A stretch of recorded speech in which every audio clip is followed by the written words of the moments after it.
저를 앞에 놓고도 이렇게 말씀하시는데 제가 없을 때 어떻게 말을 했는지는 저는 뭐 할 말은 없고요. 제가 또 반박을 할 이유도 없습니다. 어쨌든지 뭐 같이 살다가 제가 먼저 장가를 갔고요. 가끔 우리 신혼방에도 와서 자고 그랬어요. 외롭다 그러면서 그런 적이 있습니다. 오늘 그 본문에 보면은 사울이 그 왕이 돼가지고 제대로 못했고요.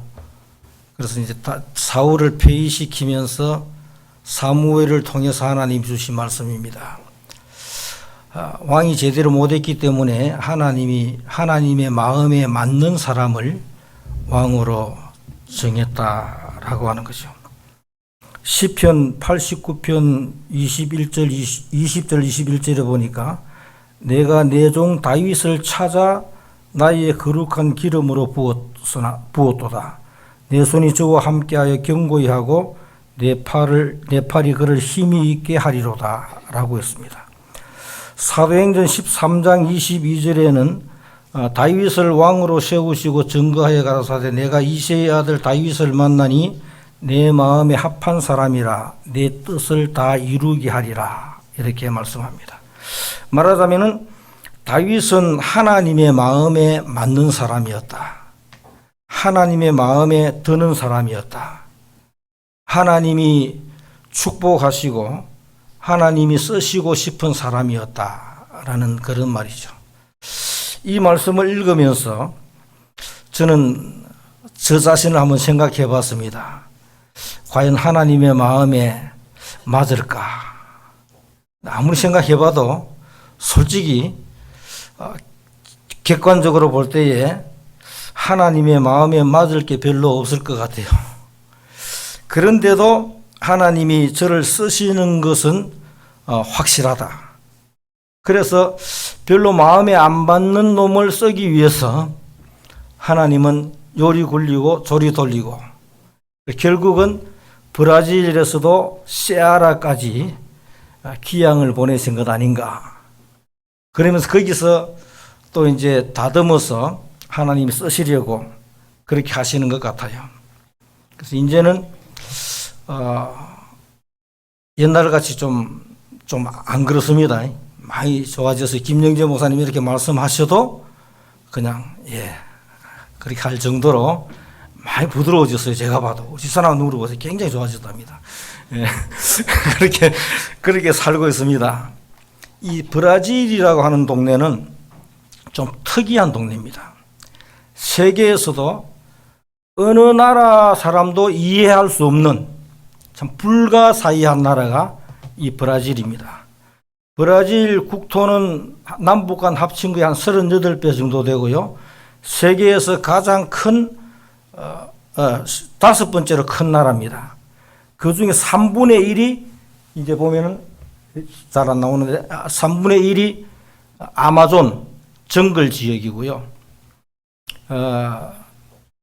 또 그 정글 옆에는 거대한 사막이 있습니다. 사막이 한 3개주를 포함하고 있는데 저희가 살고 있는 지역이 아마 사막의 중심점 됩니다. 그 전체 주가 원래는 사막인데 그 사막을 개발해 가지고 사람이 살 수 있는 곳으로 만들었어요. 그래서 그 사막 프로젝트는 브라질이 상당히 성공적으로 잘했다라고 그러고 그러는데 그래서 이제 김 목사님 오셨을 땐 제대로 못 보여드렸어요. 저분은 꼭 일만 하려고 그래가지고 놀러 안 다니더라고요. 나하고 틀리더라고요. 놀러도 좀 다니고 해야 되는데. 그 이제 사막 투어 하는 게 좀 재미있게 잘 돼 있어요. 제가 살고 있는 데는 하나님이 고리를 좀 돌려서 보내시면서도 그래도 숨 쉴 수 있도록 숨구멍을 터한 게 그 세계 10대 명성지 중에 하나입니다. 꿈북구라고 한번 쳐보시면은 굉장히 유명한 동네예요. 거기가 이제 카이트를 아시는가 모르겠는데 이 낙하산 같이 이렇게 달고 물썰매 같이 타는 거 있어요. 바람 타는 거. 그거 이제 세계적으로 아주 가장 유명한 하는 동네입니다. 세계 경기도 하고 그런 동네고, 또 조금 이제 올라가면은 세계 10대 신혼여행지 제리과과라라는 동네도 있고요. 아주 좋은 동네예요. 그리고 이제 김 목사님 말씀하셨지만은 아주 따뜻해요. 그냥 불 뗄 필요도 없고 물을 데워 쓸 필요도 없고 옷도 안 입어도 돼요. 체면상 입지 옷이 필요 없는 동네입니다. 진짜로 옷 안 입고 다니는 사람도 많아요. 여자들도 그냥 속옷만 입고 다니는 경우가 상당히 많이 있습니다. 처음에 가서는 상당히 신기했는데 이제는 만성이 돼가지고 막 지나가도 아무런 감각도 없습니다. 그런 동네에서 아주 좋은 동네에서 살고 있죠. 천당 바로 밑에 같은 그런 동네. 그런 동네 살면서 이제 하나님의 마음에 좀 맞는, 하나님의 마음에 드는 그런 짓을 한번 해보려고 애를 많이 씁니다만은 워낙 부족하니까, 워낙 할 수 있는 것도 없고 가진 것도 없고 아는 것도 없으니까 상당히 어려워요. 제가 그쪽으로 올라간 것은 2014년도입니다. 2014년도에 상파울루 쪽에 있다가 2014년도에 이제 그쪽으로 올라갔는데, 거기 올라가서 이제 2015년도에 교회를 개척을 했습니다. 해가지고 그때 이제 그 포항제철하고 동국제강이 들어와서 제철 공장을 지었어요. 브라질 회사가 합작해서 제철 공장을 크게 지었는데, 그때 한국 노동자들이 몇천 명 들어와 있었어요. 들어와 있어가지고 올라가니까 한국 사람들이 꽤 있더라고요.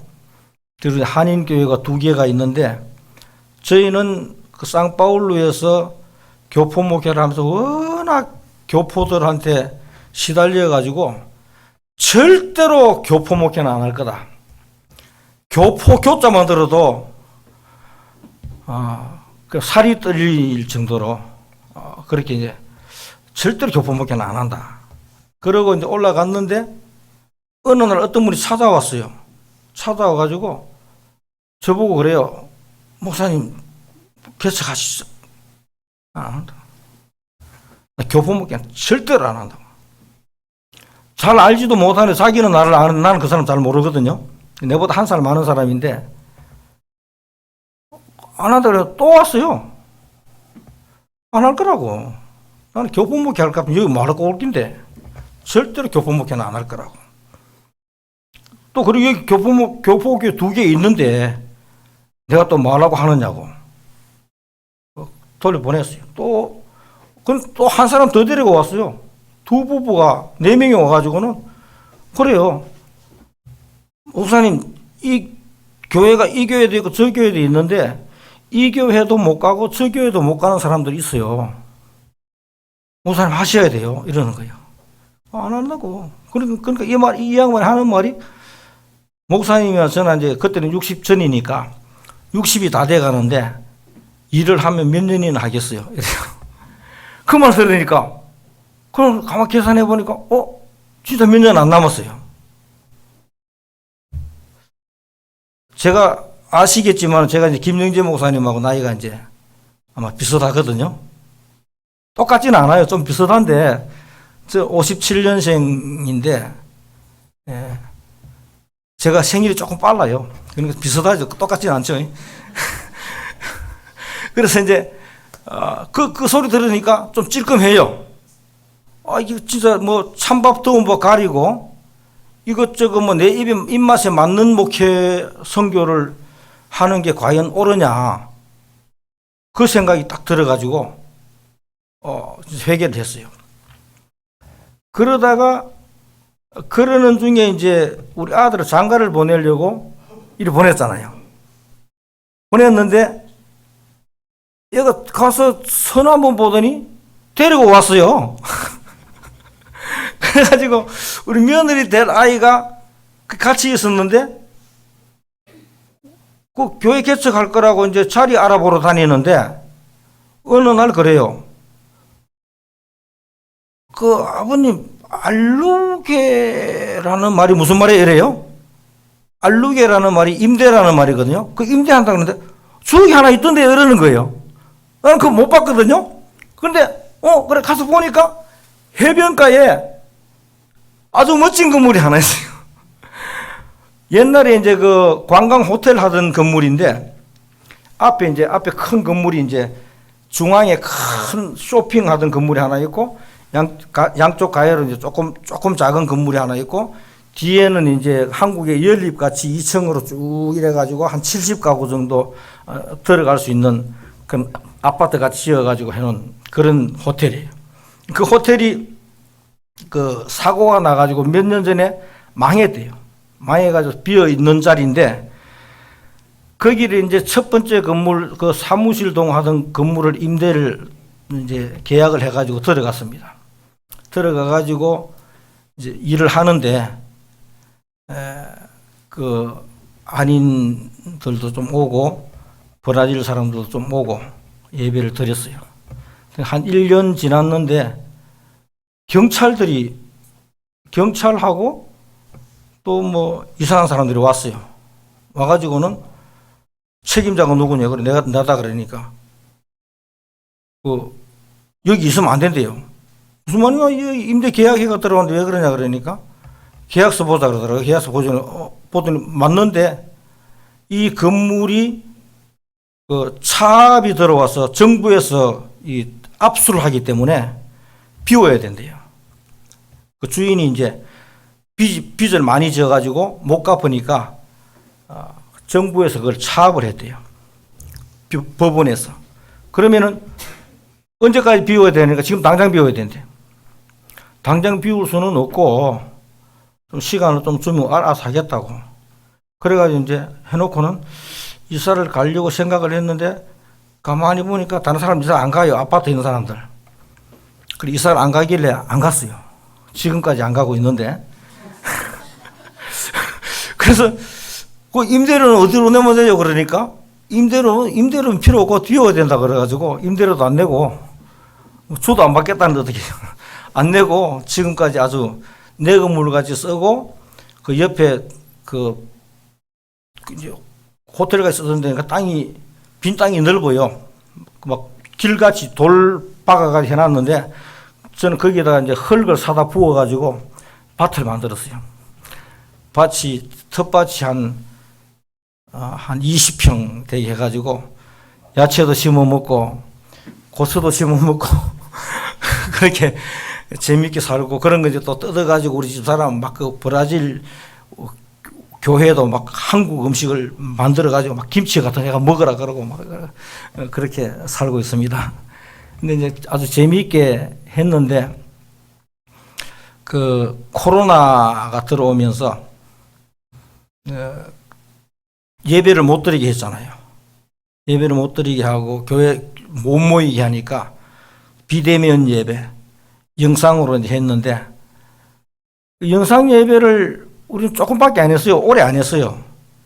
조금 하니까 한국 사람들이 재미없어 못 하겠대요. 목사님 예배 드립시다 이래요.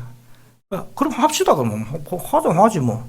그래가지고 이제 한국 사람들은 모여서 예배를 드렸어요. 한국 사람들은 모여서 예배 드리니까 브라질 사람들이 좀 기분 나빠하는 것 같아요. 그럼 브라질 사람도 하자. 했는데 좀 기분 나빠하는 사람들 몇 사람만 나오고 나머지는 안 나와요. 그 비대면 예배를 하면서 그 맛을 들인 거라. 교회 안 나와도 되는 맛을. 그래가지고 그러면서 이제 그 코로나 이런 영향으로 여러 가지 일들이 일어나고 이사도 많이 가고 거기는 원래 그 정상적인 거주자들이 아니고요. 나머지 불법 침입해서 사는 이런 사람들이거든요. 그리고 이제 거기 이제 보면은 마약 거래하든지 이런 사람들도 많이 있고 그래요. 우리 교인들 중에도 있는지는 모르는데 내 몰래 하는지는 제가 알기로는 없는 걸로 알고 있는데 그래서 그 동네는 좀 사람들이 접근하기 힘든 동네예요. 저보고 이제 사람들이 묻더라고요. 그 살면 무섭지 않느냐. 뭐가 무서워? 하나도 안 무섭다고. 자기들은 그 무서워서 못 간대요. 그래서 거기는 강도도 못 와요. 무서워서. 우리는 대문을 열어놓고 살아도 절대로 아무 일도 안 일어나는 안전한 곳에 하나님 요새 같은 지역에다가 이렇게 사역을 하시게 해서 참 감사하고, 교회가 이제 완전히 그야말로 속된 말로 폭삭했어요. 코로나 지나고 나서. 한 100명 모여서 겨우 이제 하고 그랬는데, 요즘 이제 조금씩 회복되어 가고 있습니다. 요즘은 이제 한 30명 좀 넘을 때도 있고, 안 될 때도 있고, 근데 또 하나님이 회복시켜 주실 줄을 믿고, 또 오랫동안 준비해오던 교회 건축을 하려고 이제 계획을 하고 한국의 교회들에게 편지를 좀 보냈더니, 저는 정말로 그런 일이 일어날 줄은 꿈에도 생각을 못했어요. 그냥 해가지고 한 몇 년 우리 은퇴할 때까지 교회 하나 지어놓고 후임자 데려다 놓고 은퇴하지 이래 하면서 했는데, 편지를 보냈더니 예상치 못한 호응들이 일어나가지고 그냥 단번에 다 모금이 됐어요, 거의.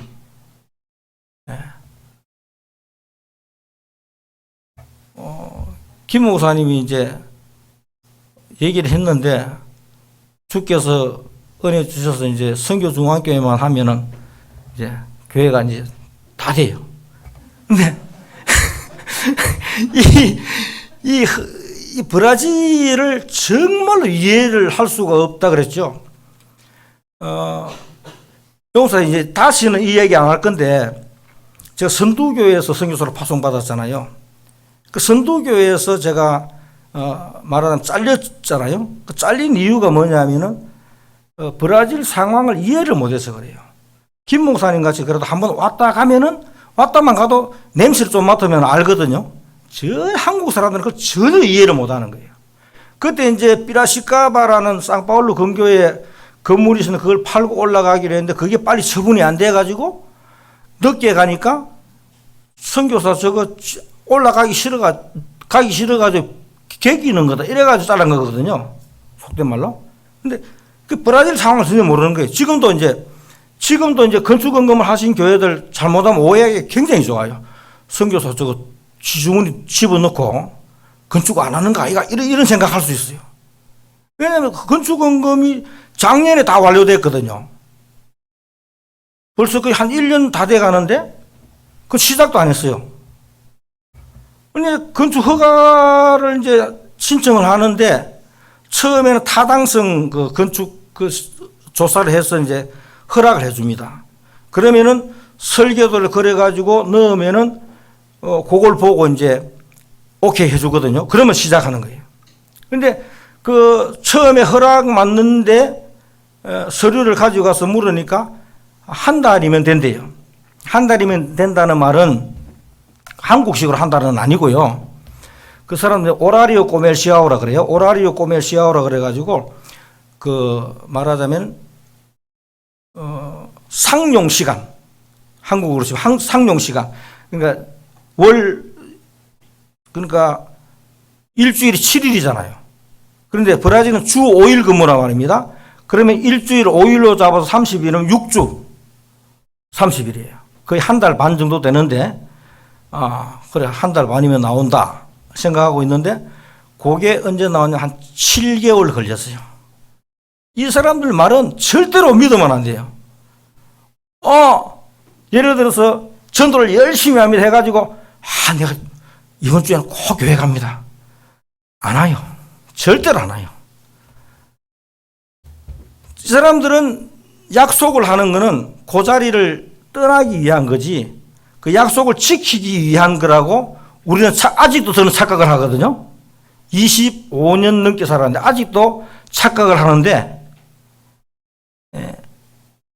그거 아니에요. 그냥 그 이루어지는 거예요.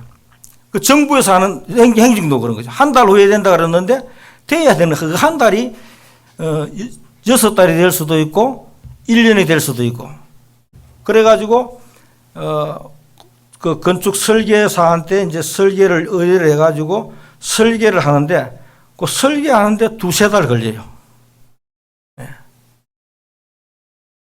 그래가지고 이제 제가 오기 한 며칠 전에 서류를 이제 다시 이제 그 도면해가지고 넣어놓고 왔어요. 계산적으로는 제가 이번에 돌아가서 한 일주일 후에는 오케이 떨어져야 되는데 몰라요. 브라질 시간은 몰라요. 장담을 못하니까. 그렇게 되면은 딱 좋거든요. 왜냐하면은 우리 동네는 1월부터 6월까지는 건기예요. 우기예요, 우기. 지금 비가 매일 옵니다. 거의 매일 비가 와요. 하루에 한 번씩은 거의 옵니다. 적어도 이틀에 한 번씩은 와요. 비가 오기 때문에 습기도 많이 차고 모기도 많고, 그래서 이제 모기가 옮기는 전염병들이 상당히 많이 있죠.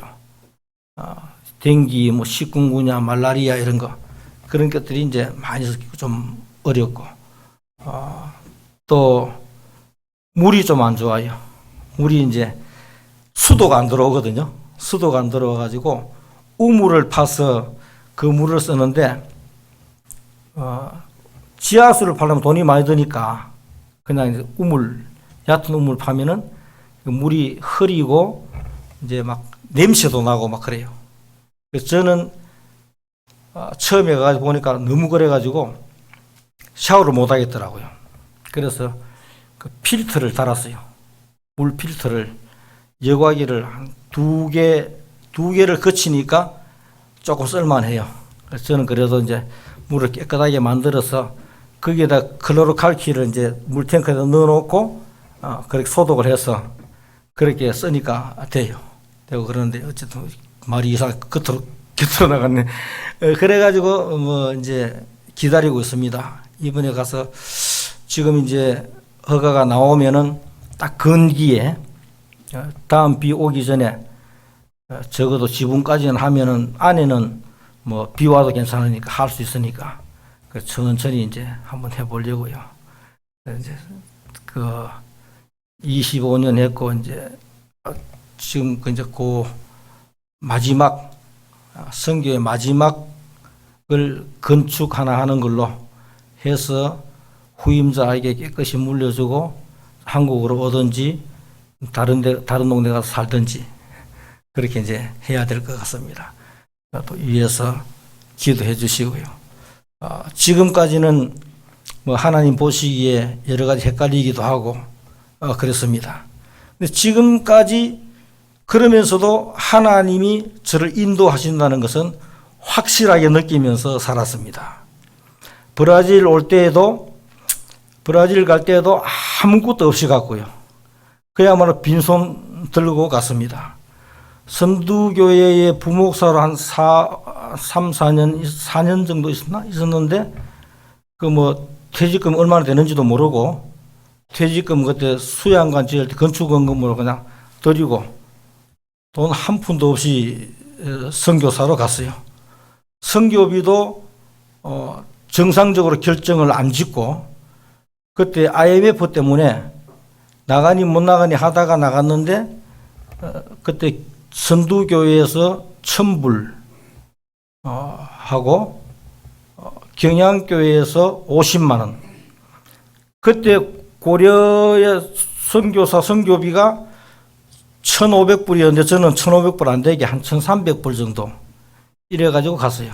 가가지고 선교를 했고, 또 지금 이제 고신으로 오면서도 그 정도로 됐고, 그러다가 선두교에서 이제 후원 중단하고 한 3, 4년 동안은 후원이 안 돼가지고 그때 세아라 올라가면서 한국 사람들이 많이 있었고, 전에도 한번 얘기했는데 그게 이제 한국 식당들이 많이 있어가지고 두부 만드는 걸 배우고 두부 장사를 해가지고 한 3년 먹고 살았습니다.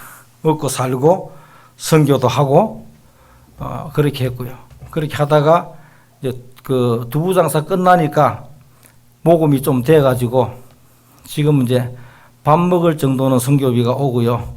그래서 총회에서 요구하는 것만큼은 절반 조금 넘게밖에 안 되니까 총회에서 정상적인 선교비를 못 받고 그냥 대충 그렇게 살아가고 있습니다. 그래도 할 거 다 합니다. 할 거 다 하고 먹을 거 다 먹고 한 번도 밖에서 자본 적 없고 그 큰 집에 무료로 살고 그래서 선교비가 안 오니까 지출을 안 하도록 임대료도 안 내고 큰 건물에 살 수 있도록 하나님 은혜를 주시고 그런 하여튼 기가 막힌 방법으로 살면서 선교를 하면서 다른 사람도 이해할 수 없는 그런 상황 속에서 나아가고 있습니다. 그래서 그래도 하나님이 나를 버리지는 않으시는구나. 그래서 하나님이 그래도 내가 하나님의 마음에 맞는 게 아니고 하나님이 나에게 맞추어 주시는구나. 그런 생각을 해봅니다. 그러면서 이 다윗을 보면서 나도 저 다윗과 같이 하나님의 마음에 맞는 사람이면 얼마나 좋을까. 그런 생각을 해봅니다. 우리 모두 이 다윗과 같이 하나님의 마음에 맞는, 하나님의 마음에 드는, 하나님이 기뻐하시고 하나님이 즐겨 사용하시는 그런 사람들이 되었으면 좋겠다 싶어서 이 본문을 듣겠습니다. 다윗은 참 훌륭한 사람이거든요. 그 다윗에 대해서 열왕기상 15장 5절에 보면은 이렇게 기록을 하고 있습니다. 다윗은 밧세바의 아내 우리아의 일 외에는 하나님 보시기에 정직하고 참 바르게 그렇게 살았다. 다윗의 생애를 그렇게 정리를 하고 있잖아요. 그 다윗이 우리아에게 반해가지고 우리아의 아내 밧세바에게 빠져가지고 한번 그 일생일대의 실수를 한번 하고 그거 외에는 다윗은 한 번도 죄를 지었다거나 곁길로 갔다거나 이런 일이 없었던 사람. 정말로 하나님 앞에 정직하고 또 하나님을 사랑하고 하나님을 위해서 하나님께 헌신적인 삶을 살았던 그런 사람이잖아요. 그래서 다윗과 같이 하나님 앞에 인정받으면 얼마나 좋겠습니까? 그는 훌륭한 정치가였고 또 훌륭한 악기도 잘 타고 음악도 잘하고 예술도 잘하는 그런 예술가였고 또 금을 많이 가진 부자였고 또 솔로몬과 같이 지혜로운 자식을 둔 그런 사람이었고 또 요나단과 같이 정말로 생명을 거는 그런 친구도 있었고 또 무엇보다도 그의 혈통을 통해서 메시아이신 예수 그리스도가 탄생하는 그런 영광을 차지한 남자. 참 남자치고는 정말로 행복한 남자죠. 그 다윗이 뭐 똑똑해서 그런 것 아니잖아요. 뭐 저같이 잘생겨서 그런 건 아니거든요. 저는 생기기는 잘생겼잖아요, 솔직히죠. 근데 이 사람은 못생겼어요. 사람들이 볼 때 외모로 성경에 보면 다윗을 뭐 외모로 얘기한 적은 별로 없지만은 이새의 말째 아들, 그야말로 그 가정에서도 별로 막내면은 좀 귀여워하는데 얘는 별로 막내 취급도 못 받았던 것 같아요. 그래서 사무엘 선지자가 왕을 세우기 위해서, 왕을 기름 붓기 위해서 이새의 집을 방문했을 때 다윗은 없었어요. 형들은 다 거기 이제 와서 모여서 내가 왕이 될까, 네가 왕이 될까 이렇게 기웃거리고 있는데 다윗은 없었어요. 뭐였으면 덜해서 양치고 있었어요. 취급도 뭐 너는 저 양이나 봐라 이러고 이제 형들은 다 모여 있었던 거죠. 그런 사람이었죠. 그런데 그 다윗이 하나님의 마음에 맞는 사람이었다. 하나님이 기뻐하시는 사람이었고 하나님이 쓰시는 사람이었다. 왜 그랬을까요? 다윗이 어떤 점이 하나님의 마음에 맞았을까요? 그것을 보면서 우리도 다윗과 같이 하나님의 마음에 맞는 사람이 되어야 되겠다. 그런 생각을 합니다. 먼저 그는 자기 일에 최선을 다하는 충성된 사람이었습니다. 그 형들은 선보러 간다고 다 갔잖아요. 아마 같이 양떼를 먹였을 겁니다. 그때는 그게 주업이었으니까. 그러다 형들은 다 이제 사무엘 선지자 온다고 막 갔는데 이 다윗은 혼자서 형들이 너 양봐라 그랬겠죠. 형들이 시켰으니까 했겠지만은 시켜도 나도 가려고 나도 가야 된다고 막 악착같이 갔으면은 뭐 못 갔겠어요. 형들한테 맞아도 갈 건데 자기는 자기에게 맡겨진 일, 양을 지키는 일, 그게 자기 신의 본분인 줄 알고 끝까지 양을 지키는 충성된 사람이었다. 아주 충성된 사람이었다는 거죠. 그런 양을 지키다가 늑대가 달려들면은 늑대와 같이 싸우기도 하고 그랬다 그러잖아요. 그만큼 자기가 맡은 일에는 목숨을 거는 그런 사람이었더라 하는 거죠. 또 다윗은 하나님을 온전히 의존하고 기도하는 사람이었습니다. 그가 쓴 시편을 보면은 그가 얼마나 진심으로 하나님을 의지했는지, 그리고 하나님의 도우심을 얼마나 간절히 구하였는지 알 수 있죠. 시편 9편 10절에 여호와여 주의 이름을 아는 자는 주를 의지하오리니 이는 주를 찾는 자들을 버리지 아니하심이니이다. 주를 아는 자는 주를 의지하리니, 주를 알면은, 하나님이 누군지 알면은 하나님을 의지하지 않을 수가 없다는 거죠. 왜 사람들이 하나님을 의지하지 않습니까? 왜 자기 생각대로 하고 자기 방식대로 하고 왜 세상을 쫓아가고 다른 사람이 하는 걸 모방하고 합니까? 그 이유는 하나님을 몰라서 그러는 거예요. 하나님을 알면은 하나님을 의지할 수밖에 없는 거예요. 하나님을 알면은 하나님의 말씀대로 살 수밖에 없는 겁니다. 하나님을 알면은 하나님의 명령에 순종할 수밖에 없는 겁니다. 하지 마라 그래도 그렇게 할 수밖에 없는, 하나님을 알면은. 왜? 하나님은 확실하게 보장해 주시니까. 하나님은 나 같은 사람도 보장해 주시거든요.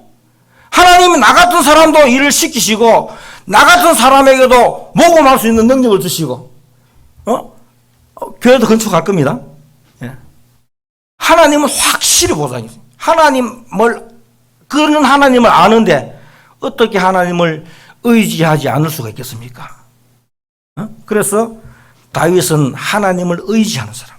그래서 그것을 하나님이 좋아하셨다 이 말입니다.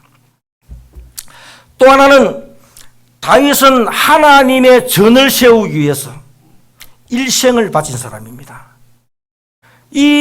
다윗이 궁전에 들어와서 이제 화롭게 살잖아요. 그러니까 다윗이 뭐라 그럽니까? 나는 이렇게 아름다운 훌륭한 백향목 궁전에서 사는데 하나님의 궤는 아직도 장막 가운데 있다. 참 가슴 아픈 일이다. 어떻게 하든지 하나님의 전을 지어서 하나님의 궤를 성전에다가 모셔야지. 그래서 그 하나님의 전을 짓기 위해서 막 외국에서 나무도 수입해오고 돌도 수입해오고 막 온갖 준비를 다 했잖아요. 막 금이고 은이고 막 다 준비를 다 했어요. 온갖 준비를, 성전 지을 준비를 평생 동안 했습니다. 그런데 하나님이 너는 피를 많이 흘렸기 때문에 내 집을 지을 수 없고 네 아들 솔로몬이 내 집을 지을 것이다. 그럼 내가 너를 위하여 집을 지어주겠다. 이런 말씀을 하시거든요. 그러나 다윗은 왕이 돼가지고 물론 뭐 정치도 하고 뭐 다 경제도 하고 다 잘했죠. 잘했는데 그의 제일 목표는 성전을 짓는 거였습니다. 성전을 짓는 것.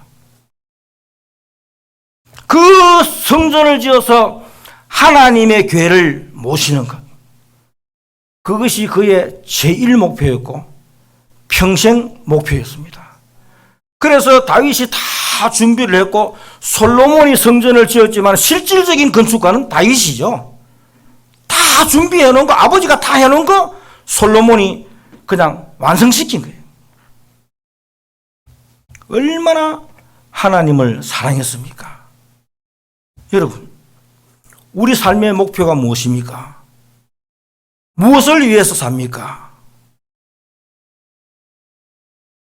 돈 벌기 위해서 삽니까? 권력 잡기 위해서 삽니까?